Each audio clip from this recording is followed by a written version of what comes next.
नमस्कार, पंजाब केसरी.com देख रहे हैं आप और मैं हूं आपके साथ विनीत मंडराई।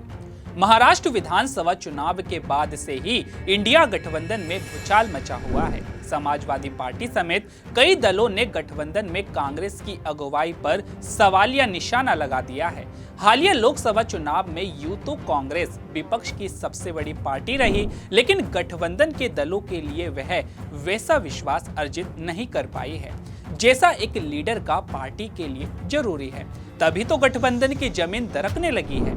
इस बीच सपा मुखिया अखिलेश यादव ने ऐसा स्टैंड लिया है कि फिर से इंडिया गठबंधन की एकता हिलने लगी है। दरअसल बंगाल की मुख्यमंत्री ममता बनर्जी ने हाल ही में एक इंटरव्यू में यह कह दिया कि अगर उन्हें मौका मिलेगा तो वह इंडिया गठबंधन की कमान संभालने को तैयार है। उनके इस बयान के बाद इंडिया ब्लॉक के कई नेता खुलकर उनके समर्थन में आ गए।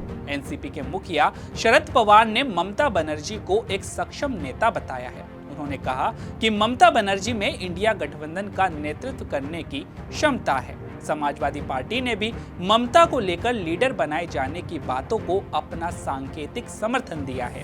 पार्टी के प्रवक्ता ने बीते दिनों कहा कि अगर ममता के नेतृत्व की बात चल रही है तो इस पर विचार किया जाना चाहिए। हालांकि इस संभावना के काफी सच होने के अनुमान हैं। बीते कुछ समय से सपा नेता अखिलेश यादव और कांग्रेस के बीच कड़वाहट सतह पर दिखी है, चाहे वे मध्य प्रदेश के चुनाव का समय हो या उसके बाद महाराष्ट्र विधानसभा और यूपी उपचुनाव का दौर हो। दोनों दलों के बीच टेंशन ने इंडिया गठबंधन के हितैषियों को सकते में डाल दिया था। लोकसभा चुनाव में अखिलेश यादव ने दिल बड़ा दिखाते हुए कांग्रेस को 17 सीटें दी थी। इनमें से 6 पर कांग्रेस को जीत भी मिली थी। हालांकि इससे पहले मध्य प्रदेश में विधानसभा चुनाव के दौरान कांग्रेस और सपा के रिश्ते तनावपूर्ण हो गए थे।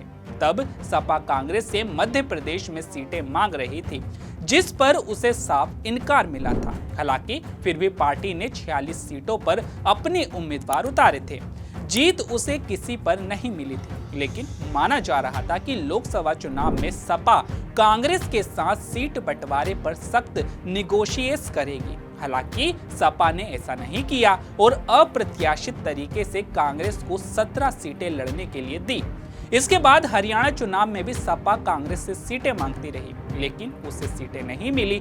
महाराष्ट्र में सपा के प्रदेश मुखिया अबू आजमी कांग्रेस से 5 सीटें मांग रहे थे, लेकिन मिली सिर्फ 2। सपा ने भी उपचुनाव में कांग्रेस के लिए सिर्फ 2 सीटें छोड़कर इन सब पर प्रतिक्रिया देने की कोशिश की। हालांकि उपचुनाव में प्रदेश कांग्रेस के बड़े नेताओं ने सपा के लिए वोट भी नहीं मांगे। उपचुनाव में सपा की बुरी तरह हार हुई। इसके बाद से ही सपा और कांग्रेस के बीच रिश्ते कठोर हो गए हैं। लोकसभा में बैठने की व्यवस्था को लेकर भी कांग्रेस और सपा में विवाद दिखा। इस बीच सपा सांसद राम गोपाल यादव का वह बयान भी सामने आया जिसमें उन्होंने कहा कि राहुल गांधी इंडिया गठबंधन के नेता नहीं हैं। तो आपकी इस पर क्या राय है, हमें कमेंट करके जरूर बताइएगा। तो अभी के लिए केवल इतना ही। ऐसी ही तमाम खबरों के लिए बने रहिए पंजाब केसरी.com पर। नमस्कार।